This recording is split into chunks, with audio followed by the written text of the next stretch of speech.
හොඳ දේ කළොත් හොඳ දේනවා, නරක දේ කළොත් නරක දේනවා. කියවා යන්න නෙවෙයි තියෙන්නේ. Taman දිහා බලන්න මං කරන්නේ හොඳද නරකද කියලා. මම කරන දේවල් හොඳද නරකද?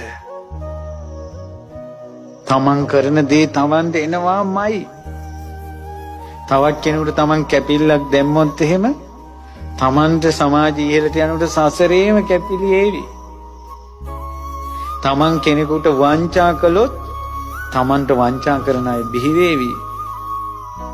තමන් අනිත් අයට ඉරිසියා කළොත් මොකක්වත් නැති වෙලා නිന്ദා අපහාස විඳින විදිහට උපදී. ගරු කළ යුතු සෑය බෝධිය සංඝයාට ගරු නොකළොත් නීච කුලයක උපදී. කරන්න දෙයක් නැහැ. ප්‍රාණඝාතය කළොත් උපනූපන් ජීවිතය අඩු වයසින් මැරෙයි. ගබ්සා කළොත් උපනූපන් ජීවිතේ තමන් අම්මා කෙනෙක්ගේ බඩේම මැරිලා යයි.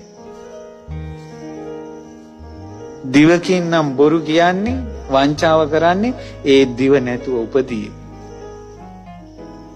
තමන් ලෝකෙට මුදා හරින දේ තමන්ටම අපහු ලැබෙනවා. විශ්වාස කරන්ද මැරිලා උපදිනවා. මැරිලා උපදින්නේ නැත්තම් මම මහාන වෙන්නේ නැහැ. ඇයි කල්යාණ දේ පුරුදු කරන්නේ? ඇයි ගුරුවරු ඇසුරු කරන්නේ? ඇයි වැඳ වැඳ යන්නේ? ඇයි බණ කිය යන්නේ? මැරිලා උපදිනවා. ඒ උපදින ලෝකෙට පොදි ගහ ගන්න ඕනේ නැහැ තවත් පව්. ඇයි අපි සංසාරේ පව් කරපු ඒවා මදිද?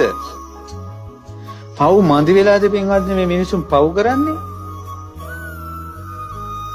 අදවත් හැදෙන්න මේ බණ අහලා ජීවිතේ එක වැරද්දක් හරි හදාගන්න. ජීවිතේ වෙනස් කරගන්න.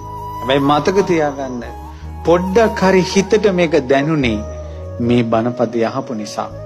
හැමදාම බණ ඇහුවොත් ගොඩාක් දේවල් දැනෙන්න ගනේවි.